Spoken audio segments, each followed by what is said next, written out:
दोस्तों जय श्री हरि। इस वीडियो में नारद जयंती के अवसर पर व्रत पूजा विधि और महत्व के बारे में बताऊंगा।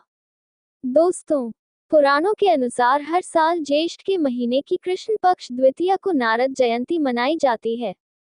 नारद को ब्रह्मदेव का मानस पुत्र माना जाता है। इनका जन्म ब्रह्मा जी की गोद से हुआ था। ब्रह्मा जी ने नारद को सृष्टि कार्य का आदेश दिया था, लेकिन नारद ने ब्रह्मा जी का यह आदेश मानने से इनकार कर दिया। नारद देवताओं के ऋषि हैं, इसी कारण उनको देवर्षि नाम से भी पुकारा जाता है। कहा जाता है कि कठिन तपस्या के बाद नारद को ब्रह्मर्षि पद प्राप्त हुआ था। नारद बहुत ज्ञानी थे, इसी कारण दैत्य हो या देवी देवता सभी वर्गों में उनको बेहद आदर और सत्कार किया जाता था। कहते हैं नारद मुनि के श्राप के कारण ही राम को देवी सीता से वियोग सहना पड़ा था। पुराणों में ऐसा भी लिखा गया है कि राजा प्रजापति दक्ष ने नारद को श्राप दिया था कि वह 2 मिनट से ज्यादा कहीं रुक नहीं पाएंगे। यही कारण है कि नारद अक्सर यात्रा करते रहते थे, कभी इस देवी देवता तो कभी दूसरे देवी देवता के पास। नारद मुनि हिंदू शास्त्रों के अनुसार ब्रह्मा के 7 मानस पुत्रों में से एक माने गए हैं। ये भगवान विष्णु के अनन्य भक्तों में से एक माने जाते हैं। ये स्वयं वैष्णव हैं और वैष्णवों के परमाचार्य तथा मार्गदर्शक हैं। ये प्रत्येक युग में भगवान की भक्ति और उनकी महिमा का विस्तार करते हुए लोक कल्याण के लिए सर्वदा सर्वत्र विचरण किया करते हैं। भक्ति तथा संकीर्तन के ये आद्य आचार्य हैं। इनकी वीणा भगवन जाप महति के नाम से विख्यात है। उससे नारायण नारायण की ध्वनि निकलती रहती है। इनकी गति अव्याहत है। ये ब्रह्म मुहूर्त में सभी जीवों की गति देखते हैं और अजर अमर हैं। भगवत भक्ति की स्थापना तथा प्रचार के लिए ही इनका आविर्भाव हुआ है। उन्होंने कठिन तपस्या से ब्रह्मर्षि पद प्राप्त किया है। देवर्षि नारद धर्म के प्रचार तथा लोक कल्याण हेतु सदैव प्रयत्नशील रहते हैं। इसी कारण सभी युगों में, सब लोकों में, समस्त विद्याओं में, समाज के सभी वर्गों में नारद जी का सदा से प्रवेश रहा है। मात्र देवताओं ने ही नहीं, वरन दानवों ने भी उन्हें सदैव आदर दिया है। समय समय पर सभी ने उनसे परामर्श लिया है। ये देवर्षि नारद हैं, जो वीणा बजाते हैं, हरि गुण गाते, मस्त दशा में तीनों लोकों में घूमकर दुखी संसार को आनंदित करते हैं। खड़ी शिखा, हाथ में वीणा, मुख से नारायण शब्द का जाप, पवन पादुका पर मनचाहे वहां विचरण करने वाले नारद से सभी परिचित हैं। श्री कृष्ण देवर्षियों में नारद को अपनी विभूति बताते हैं। वैदिक साहित्य, रामायण, महाभारत, पुराण, स्मृतियां, सभी शास्त्रों में कहीं ना कहीं नारद का निर्देश निश्चित रूप से होता ही है। ऋग्वेद मंडल में 8-9 के कई सूक्तों के दृष्टा नारद हैं। अथर्ववेद, ऐत्रेय ब्राह्मण, मैत्रेयी संहिता आदि में नारद का उल्लेख है। जन्म कथा पूर्व कल्प में नारद उपबरहन नाम के गंधर्व थे। उन्हें अपने रूप पर अभिमान था। एक बार जब ब्रह्मा की सेवा में अप्सराएं और गंधर्व गीत और नृत्य से जगत सृष्टा की आराधना कर रहे थे, उपबरहन स्त्रियों के साथ श्रृंगार भाव से वहां आया। उपबरहन का यह अशिष्ट आचरण देखकर ब्रह्मा कुपित हो गए और उन्होंने उसे शूद्र योनि में जन्म लेने का शाप दे दिया। शाप के फलस्वरूप वह शूद्र दासी का पुत्र हुआ। माता पुत्र साधु संतों की निष्ठा के साथ सेवा करते थे। 5 वर्ष का बालक संतों के पात्र में बचा हुआ झूठा अन्न खाता था, जिससे उसके हृदय के सभी पाप धुल गए। बालक की सेवा से प्रसन्न होकर साधुओं ने उसे नाम जाप और ध्यान का उपदेश दिया। शूद्र दासी की सर्पदंश से मृत्यु हो गई। अब नारद जी इस संसार में अकेले रह गए। उस समय इनकी अवस्था मात्र 5 वर्ष की थी। माता के वियोग को भी भगवान का परम अनुग्रह मानकर ये अनाथों के नाथ दीनानाथ का भजन करने के लिए चल पड़े। एक दिन वह बालक एक पीपल के वृक्ष के नीचे ध्यान लगा कर बैठा था कि उसके हृदय में भगवान की एक झलक विद्युत रेखा की भांति दिखाई दी और तत्काल अदृश्य हो गई।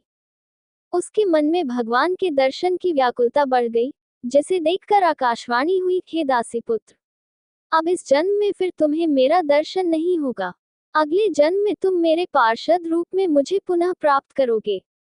समय बीतने पर बालक का शरीर छूट गया और कल्प के अंत में वह ब्रह्म में लीन हो गया। समय आने पर नारद जी का पांच भौतिक शरीर छूट गया और कल्प के अंत में ये ब्रह्मा जी के मानस पुत्र के रूप में अवतीर्ण हुए। नारद के अगणित कार्य हैं। भृगु कन्या लक्ष्मी का विवाह विष्णु के साथ करवाया। इंद्र को समझा बुझाकर उर्वशी का पुरुरवा के साथ परिणय सूत्र कराया। महादेव द्वारा जलंधर का विनाश करवाया। कंस को आकाशवाणी का अर्थ समझाया। वाल्मीकि को रामायण की रचना करने की प्रेरणा दी। व्यास जी से भागवत की रचना करवाई। प्रहलाद और ध्रुव को उपदेश देकर महान भक्त बनाया। बृहस्पति और शुकदेव जैसों को उपदेश दिया और उनकी शंकाओं का समाधान किया। इंद्र, चंद्र, विष्णु, शंकर, युधिष्ठिर, राम, कृष्ण आदि को उपदेश देकर कर्तव्याभिमुख किया।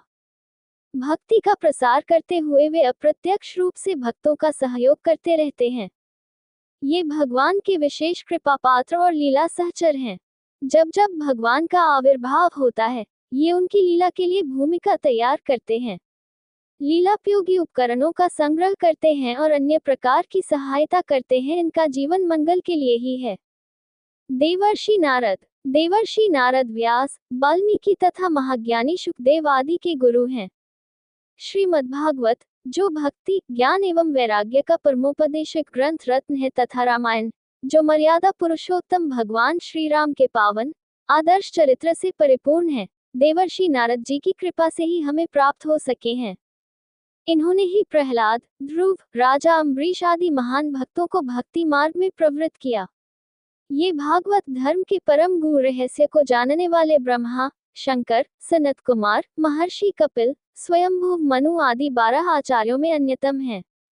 देवर्षि नारद द्वारा विरचित भक्ति सूत्र बहुत महत्वपूर्ण है। नारद जी को अपनी विभूति बताते हुए योगेश्वर श्री कृष्ण श्रीमद् भागवत गीता के 10वें अध्याय में कहते हैं, अश्वत्थ सर्वभूक्षाणा देवर्षिना च नारद।